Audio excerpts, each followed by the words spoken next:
आज मैंने विक्रांत रोना देखा तो कैसा लगा विक्रांत रोना। अगर ऑनेस्टली मुझे कहा जाए तो ये मुझे एकदम बकवास भी नहीं लगा और ये मूवी एक्सीलेंट भी नहीं लगा। ऑन एन एवरेज ये मूवी वन टाइम वॉचेबल एक मूवी है और आप लोग जाके ज़रूर इस मूवी को सिनेमा आपके नज़दीक के सिनेमा हॉल या मल्टीप्लेक्स में जाके एक बार ज़रूर देखिए। अगर इस मूवी के पॉजिटिव पॉइंट्स के बारे में बताया जाए तो सबसे पहले मेरा पॉजिटिव पॉइंट जो मुझे लगा मैं वही कहूँगा, इसका सिनेमाटोग्राफी।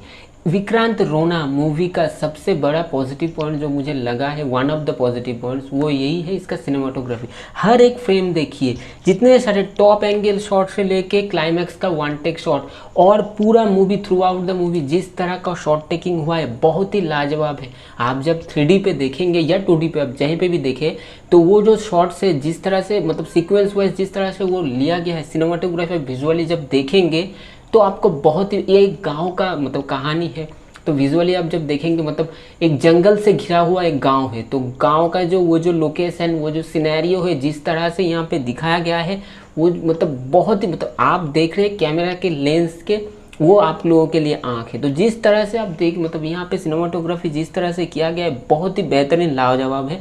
हर फ्रेम में आपको वो मज़ा आएगा, हर फ्रेम में आपको अच्छा लगेगा।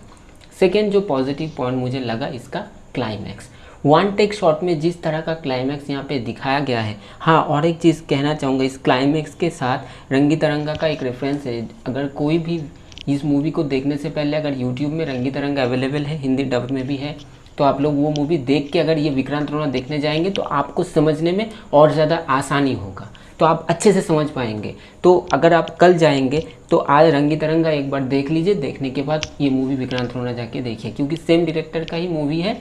क्यों मैं कह रहा हूँ, जब आप रंगी तरंगा देखने के बाद विक्रांत रोना देखने जाएंगे तब आपको समझ में आएगा किस कॉन्टेक्स्ट में और किस रेफरेंस में मैं ये बात कह रहा हूँ।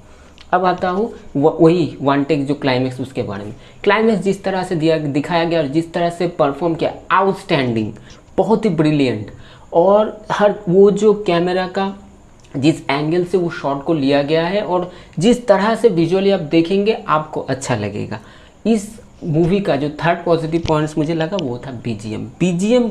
हर सीक्वेंस में वो जब सस्पेंस, थ्रिल, जब एक्शन हो रहा था, रोमांस का एक एंगल था उसको छोड़ दीजिए, तो ओवरऑल थ्रिल सब कुछ मिला के वो हॉरर सब कुछ इस बैकग्राउंड में इतना बैलेंस के साथ और जिस तरह से scene wise sequence wise synchronise करके जिस तरह से बैकग्राउंड म्यूजिक को कंपोज किया गया है या बनाया गया है, जब आप देखेंगे तो आप फील कर पाओगे महसूस, वो हॉरर, वो थ्रिल, वो सब कुछ आप यहाँ पे फील कर पाओगे। हर एक वो जितने भी सारे यहाँ पे सीक्वेंस में जितने भी सारे चीज़ें दिखाए गए हैं उसके साथ ये बैकग्राउंड म्यूज़िक बहुत ही अच्छी तरह से यहाँ पे दिखाया गया और जिस तरह से यहाँ पे कंपोज किया गया, जिस तरह से सजाया गया है, हर वो सीक्वेंस में नया जान डाल देता है ये बैकग्राउंड म्यूज़िक। इस मूवी का जो फोर्थ पॉजिटिव पॉइंट है इसका सेट डिज़ाइनिंग, आर्ट डिज़ाइनिंग और प्रोडक्शन वैल्यू बहुत ही बेहतरीन है। 95 करोड़ इसका बजट है और बजट के हिसाब से सही तरह से यहाँ पे जस्टिफाइड है।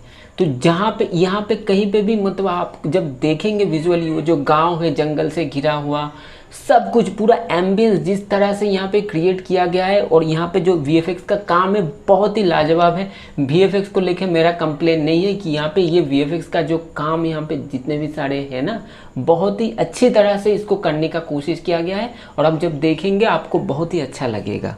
और ये 95 करोड़ इसका बजट है वो वर्दी है क्योंकि यहाँ पे अननेसेसरी कहीं पे भी मतलब बजट जो है उसको ज़्यादा मतलब वेस्ट नहीं किया गया। फुल पैसा जितने भी था ना 95 करोड़ वो अच्छे से यूटिलाइज किया गया है प्रॉपरली।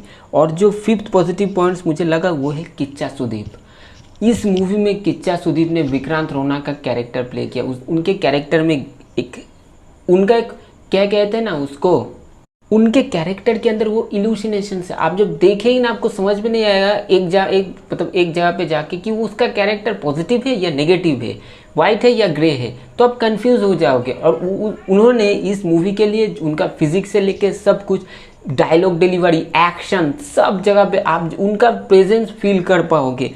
इस मूवी में उनका काम बहुत ही बेहतरीन लाजवाब है। पर्दे पे हम लोग जब देखे उनका जो परफॉर्मेंस है बहुत ही बेहतरीन और बहुत ही लाजवाब लगा मुझे।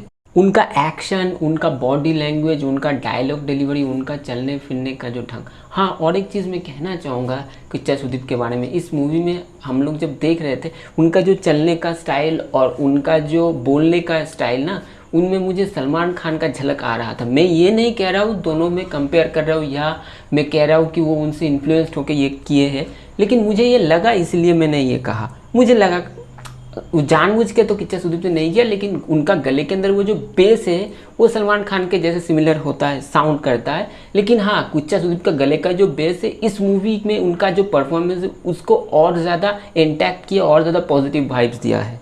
अगर इस मूवी के सबसे पहला नेगेटिव पॉइंट के बारे में कहा जाए तो सबसे पहला नेगेटिव पॉइंट है प्रेडिक्टेबल स्क्रीन प्ले।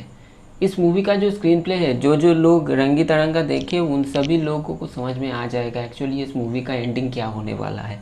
ये बहुत ही ऑब्वियस एक प्रेडिक्टेबल स्क्रीन प्ले है।